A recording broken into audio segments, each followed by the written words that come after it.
Hello and welcome to Working Lunch, the Slow Chambers weekly series where we just get to sit down with our community leaders and connect us with our community, something I think we've all been missing during these challenging times, and hopefully get to learn some new things. I'm Jim D'Antona, President and CEO of the Slow Chamber of Commerce, and today you'll get to be a part of my conversation with Josh Haring, owner of the Mountain Air, one of the Slow's longest standing downtown retailers. Born and raised in Portland, Oregon, Josh got a BA in environmental studies at USC before he entered the outdoor industry. After spending some quality time in DC, he found his way back to Slow and the Mountain Air, becoming a part owner in 2013 with founder Wayne Patterson. And just this past January, a time that feels like another world entirely, he became the sole owner. An active and avid explorer, Josh has done just about everything you can do with Mountain Air products, including bagging the Grand Tetons with climbing legend Dean Potter and summiting Mount Whitney with his wife Lindsey for their 10-year anniversary. I'm looking forward to talking with Josh about the status of local retail, the shift in recreation due to COVID, and maybe even getting some tips for outdoor experiences over the long weekend. Thank you so much for being here, Josh. Thank you very much for having me. I rarely have introductions, and that was an awesome first one. So really appreciate it, and thanks for thinking of the Mountain Air. We're happy to be here. Yeah, no, it's a pleasure, and it's an incredible background, and this has been something that all of us have been really interested in. So we're so glad you're here. But as we always kick off our event, as we sit down to lunch, first and foremost, where are you zooming in from today, and what's on the menu for lunch? I'm zooming in from our warehouse, which is right behind the shop next to Clever Ducks on Pacific Street. And after this, I'll head over to Novo and treat myself to a cup of the salmon bisque, which is probably my favorite thing to spoil myself with downtown. Wow, nice. Salmon bisque. That actually sounds amazing. I think you may have just sold me on it too. So let's kind of just start from the beginning. What initially drew you to the outdoor industry, and maybe when did you know that you wanted to be in this line of work? Sure. So it was actually back in 2002 or 2001. I had moved to Washington, D.C. Right before 9/11, actually just a couple of days before 9/11. And I had completely different plans for myself and my life, and, settling in D.C. and getting involved in, I don't know, either lobbying or some sort of environmental organization. And after 9/11, it was pretty hard to find a job. And I ended up taking part-time work and part-time employment with a company called Hudson Trail Outfitters. And they were an outdoor retail store located in Northwest DC. And I loved it from the minute that I stepped foot in that store. I tell people it was like falling in love with a person, but it was a job. And I knew that very first day that it was something that I wanted to try and do the rest of my life if I could. So how did Mountain Air kind of come into your life? Was there, obviously you were in DC, obviously came back at some point. Was there something about that, whether that DC store, something, that small business that appealed to you? Yeah, there was. I followed a girlfriend at the time back to San Luis Obispo, and unlike a lot of people, I'd never had really been to San Luis Obispo. And there was just a natural draw to the Mountain Air and to the location where we are now, and to the industry. So I took a job as just kind of a sales associate working for Wayne, and that was 2002. So the rest is really history. I took another brief stint out to Washington, D.C. in 2004, and you could say that was really the time when I realized that the company I was working for had several stores, probably 10 or 11 stores, and that's when I realized two things. One, I really liked being a part of a smaller company and having, more control and impact on the services we were providing. And two, that's when I realized when I was in Washington, D.C. that time that I really missed the Central Coast and that I wanted to call the Central Coast home for the rest of my life.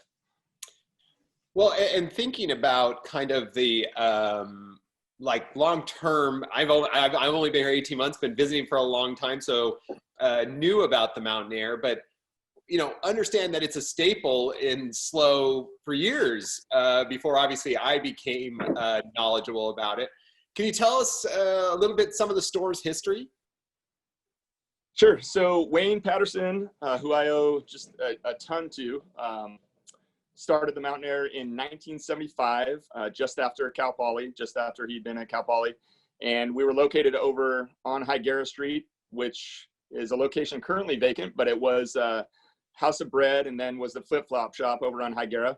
Our origins were really in kind of more of the ski and kind of winter sports. That's something Wayne always loved to do. And we moved over to our current location in 1983 so that we could expand a little bit. And that's when we really got, I would say, more into kind of the outdoor, more of the outdoor activities, more of the backpacking, climbing, and all of that type of stuff. So Wayne really guided the company up until, January of this year.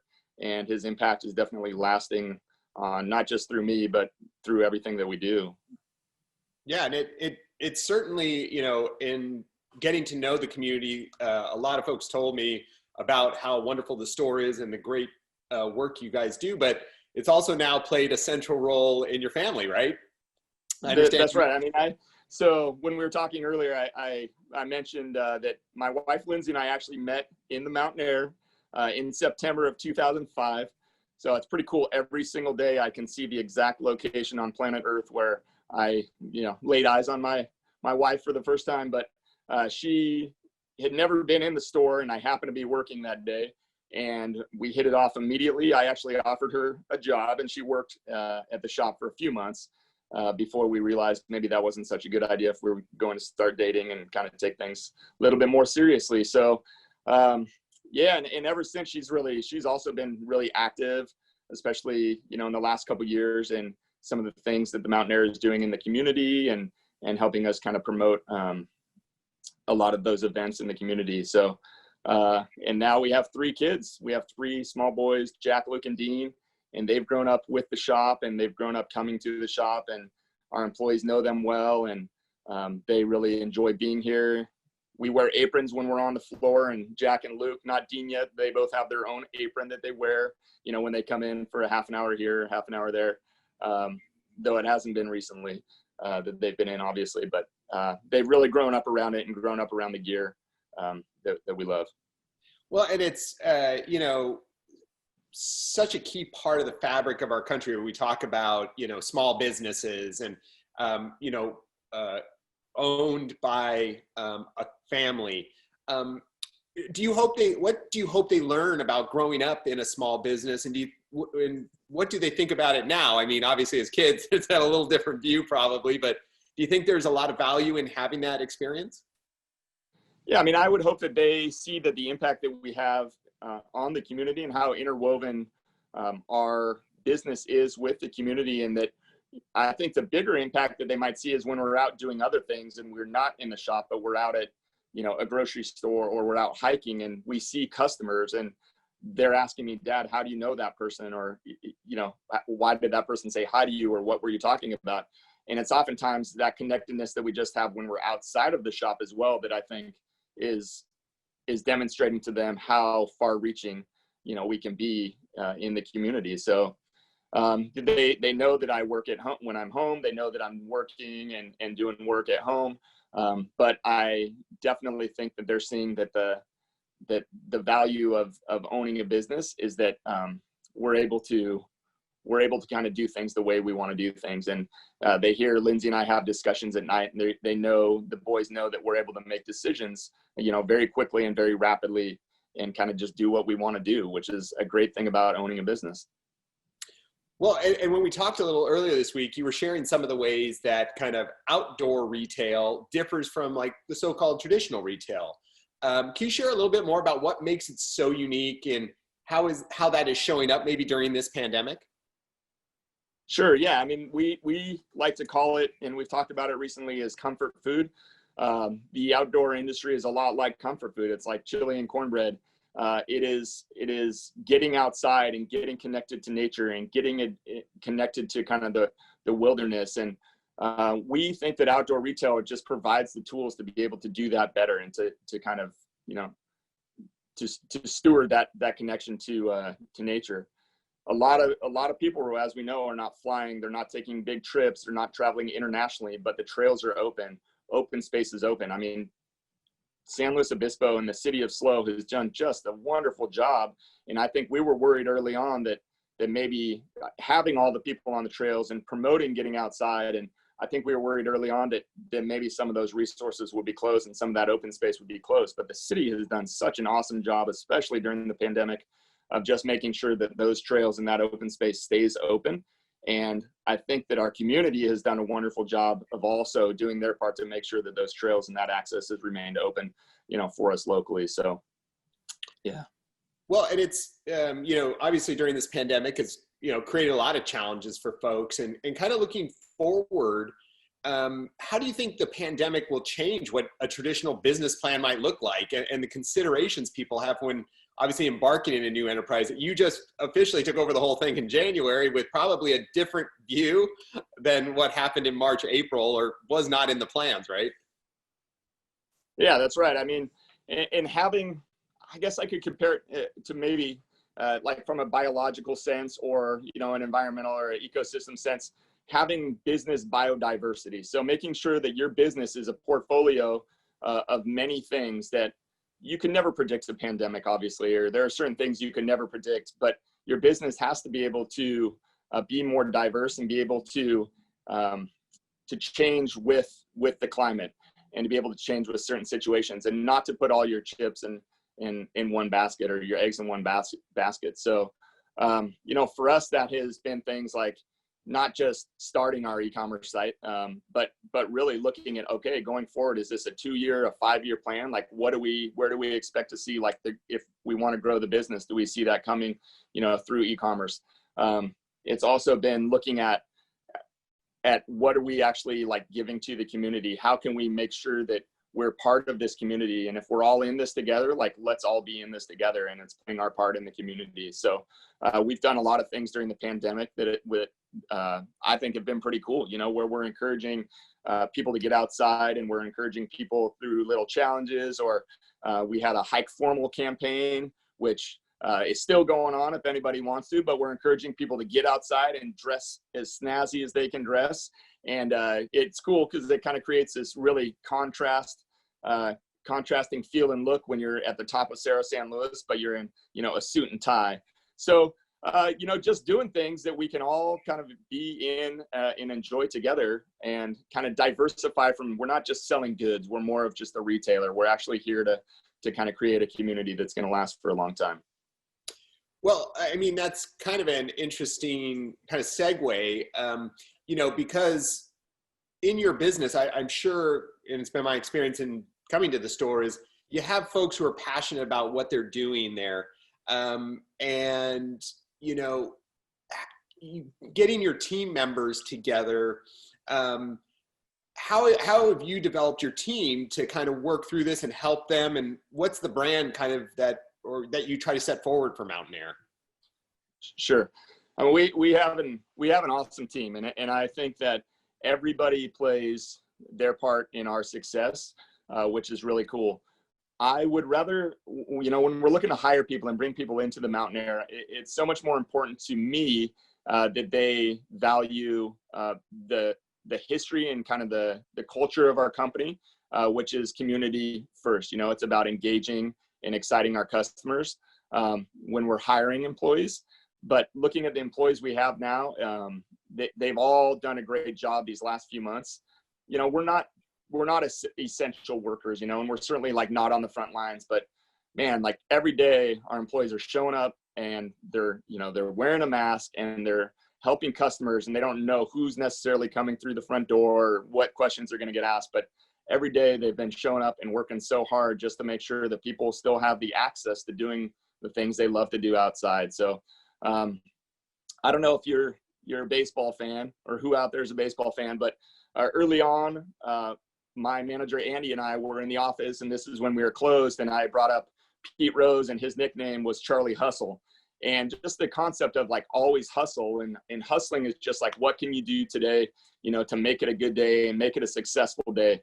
A lot of the challenges that we've overcome, we didn't see coming. We didn't see what would be happening that day, or what challenge that day was going to bring. But we knew that we always had to keep hustling, and we still have that mindset. We actually have a picture of Pete Rose now in the office sliding headfirst into third base. So just as a reminder that, we might not know what's coming, but keep moving, because we can overcome it. That's pretty awesome. It's one of my favorite photos of Pete Rose, one of the great ones, just great Right. diving in there. Yeah, pretty amazing. And it's a great tool to understanding how to adjust. I love that. And so what role do you see? I mean, I would think with your team, you get a lot of questions. How much customer education goes into your kind of day-to-day for your team? Do you consider it part of the business overall?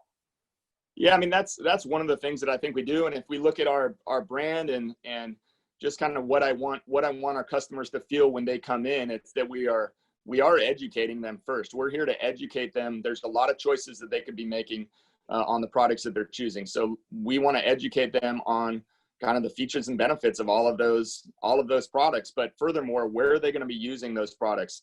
Are they going to be, if they want to start backpacking, do they want to start ultralight backpacking? Do they not really care? Do they want to go really far? Are they through hiking, trying to do the John Muir Trail, which we would treat the customer doing the John Muir Trail completely different than somebody, who just wanted to go, for a short hike up to Pear Lake and Sequoia or something like that. So yeah, we're definitely educating customers, and all of our employees are users. Everybody that we have on the floor is passionate about the outdoors. So when you come to us, sometimes I think maybe you might get more than you're expecting from an education standpoint, because it's not just going to be gear. It's going to be location driven, where you can go, where you can park, what trails have access to what spots, do you need a pass for this? Do you need a permit?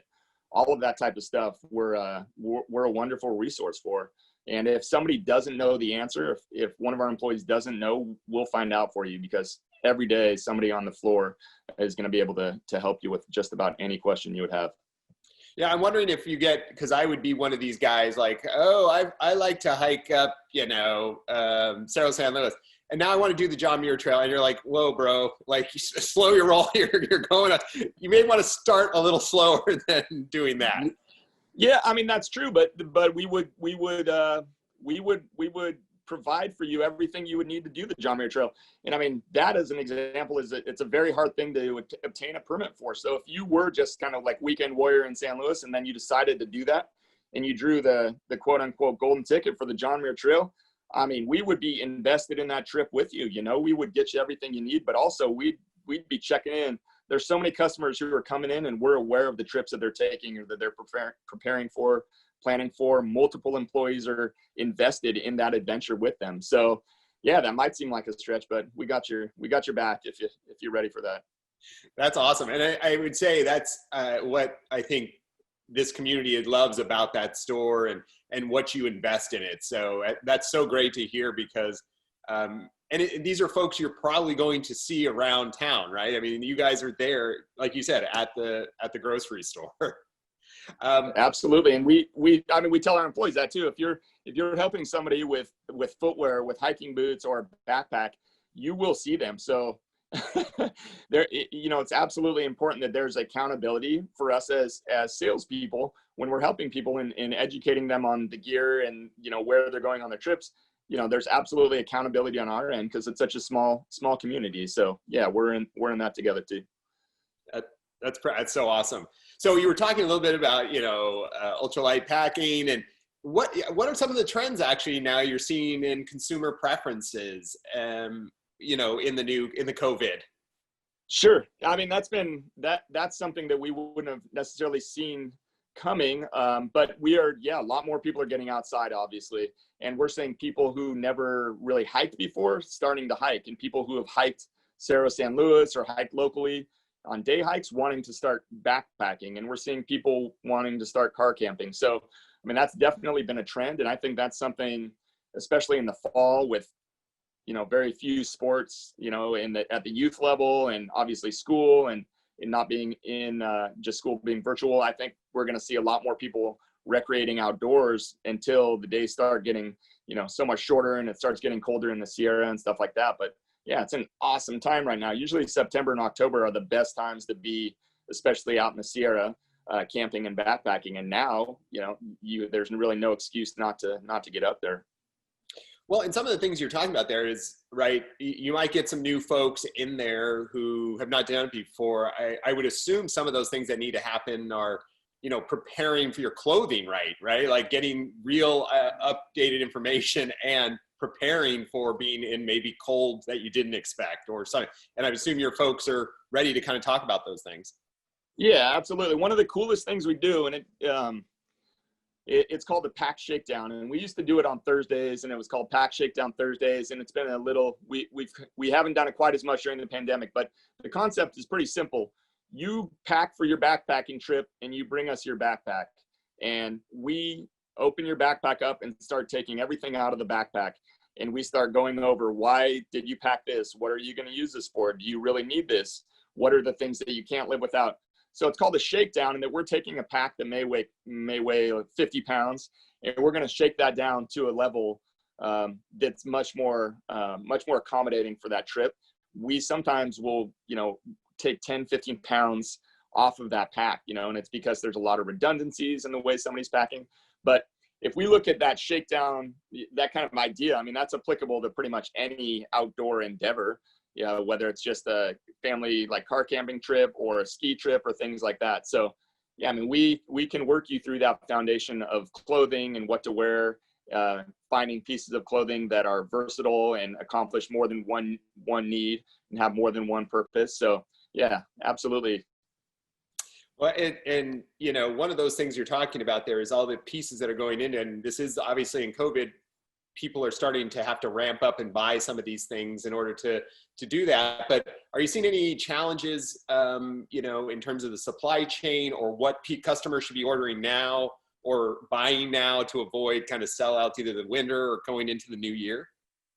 Yeah, I think early on, we saw that there were going to be some high demand for some things like just camp fuel, bear canisters, which people use backpacking.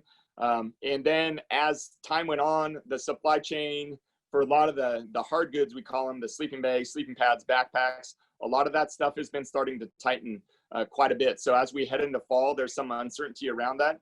We do a lot of winter sports. There's a lot of uncertainty around how much inventory and say like ski boots or skis we'll have.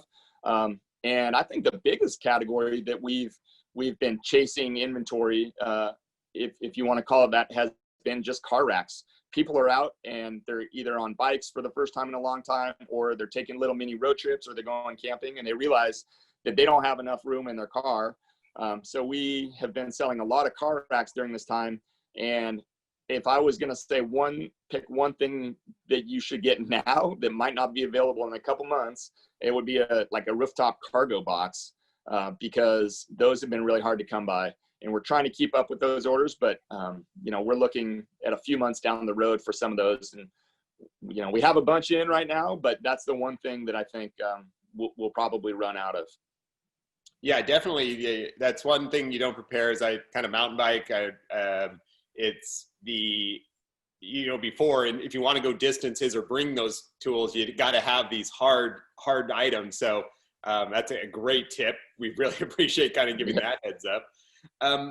Obviously, we're coming up on the 3-day weekend. Kind of wanted to know from you, is there a hidden gem or a bucket list COVID safe outdoor experience within about a 2-hour drive you would recommend to families in SLO? Yeah, I mean, there's a couple ways of looking at that. One of the great family adventures that I love is Oso Flaco Lake down in Oceano Dunes. It's great for little kids. Hardly ever see anybody when I'm there, and we've been there quite a bit. It's an awesome boardwalk with just like bird watching and stuff for the little kids, but then it ends at just a very natural beach on the Oceano Dunes, which is really cool. I'd also say, and I guess I would challenge people to kind of get off the beaten path, stay on the trail, but get off the beaten path in San Luis Obispo and in the county, because there's a lot of stuff. You look at Montaña de Oro and, Valencia Peak and Bluffs Trail, those are all very popular, but very few people that hike Valencia actually do, say, Oates Peak, and actually hike Oates Peak and get back in there. Irish Hills is such an extensive trail network now. It seems like more trails are being built out there all the time.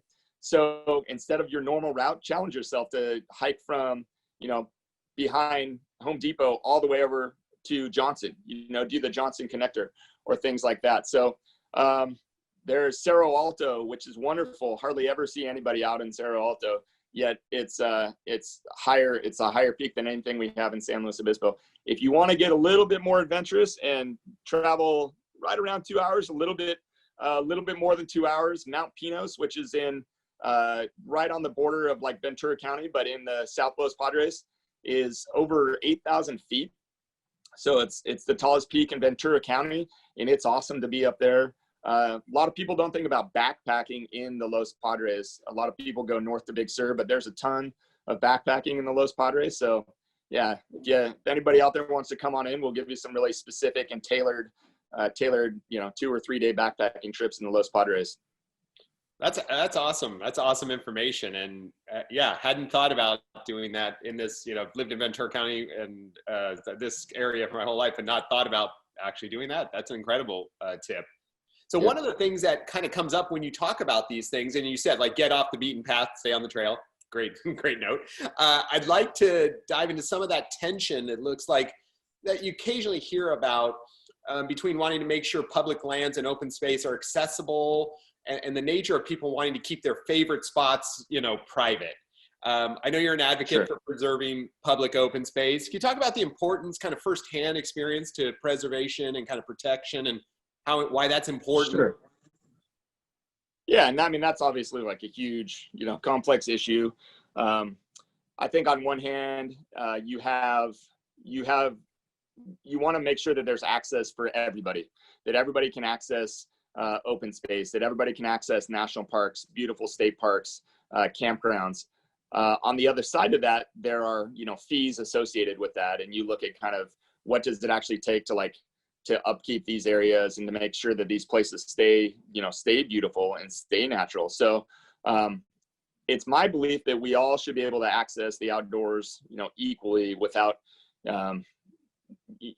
without any sort of barrier to entry in that. So that's one of the things I think we try to do at Mountain Air is provide kind of easy access and easy entry level options to people for getting outside in open space. There's a lot more in California than we realize. So, but that's a huge issue, obviously. And you look at something like Montana de Oro, it's amazing that there's no fee to enter Montana de Oro. That is a completely free state park. If that was located elsewhere in the country, there would probably be, an entry fee for that. So, I don't know if I totally answered your question, but no, I think it's great. And again, it's one of those things, making sure it's available to others. So I really appreciate what you're talking about and the ability to do so without, for families to be able to do that without having to spend, especially during these crunches. So I think that's a great point you're making. And is there one thing you would say you wish everyone knew in kind of being good stewards for our planet, nature, the outdoor environment? Yeah, I mean, they're really simple things, but it's really two things. It's just staying on the trail and not following, newly made tracks and not cutting corners, and switchbacks are there for a reason. So stay on the switchbacks. And the second thing is just, it's crazy still how much trash and how much litter is still even on local trails. My wife especially and I do a good job of trying to pick some of that up. We were recently on a trip up in the Dinky Creek Wilderness, and there was like a crazy amount of trash and litter. And even during COVID, right now we still felt compelled to kind of clean that up and do our part to clean that up. So really simple things, but staying on trails, take your trash with you, leave it better than you found it. Those are things we're trying to instill in our children also, and our kids. Those are just such simple ideas, but they still sometimes don't land. Yeah, it's really shocking. And it's two things on that was that you do hear so much about, you came to this place, they come to that place because they love it, but then they leave it in a worse situation. And then second, sometimes, as you talked about the cut throughs and staying on the trail, is, people find a place, they love it, but they love it to death, and they kill all by running through that. So I love those points. Thank you so much for making them. And they're such important for what we want to do to maintain. So final question. I can't believe our half hour is already up. Again, we could do this. We've got to make this program longer, I think. What are you looking forward to this weekend, especially if it being a long weekend? I'll probably be in the shop some this weekend. And I think really for me, you know, this time it's nice to be able to have those days off with my family and to kind of savor those days off. So we're open Monday on Labor Day. So, you know, I'll be in the shop, but we get out for our hikes on Saturday and Sunday. And yeah, we'll be here and we'll be local. My dad's coming down from Portland, Oregon next week to visit. So I'm looking forward to seeing him. It's been a long time. So we're kind of doing our part to make sure we're not seeing too many other people, and we'll welcome him in. So that's awesome. Well, Josh, thanks so much for being with us today. In case folks have not been to the Mountain Air, what's the address? Where's it located? What's a website where they can check out your stuff? Sure. Yeah. If you want to come check us out, it's themountainair.com. We're right downtown, the corner of Marsh and Broad, 667 Marsh Street. Plenty of free parking. And that is the number one issue downtown. We know number one is parking. So Josh, thanks again so much. We really appreciate you sharing all of that information. And so for all of you that joined us today and are watching on Facebook, thanks again for being with us. We'll see you again here next week. If you have an idea for a future working lunch guest or someone you want to learn more about, send us an email at slowchamber@slowchamber.org. Thanks for tuning in. Everybody have a wonderful Labor Day weekend. Stay safe out there.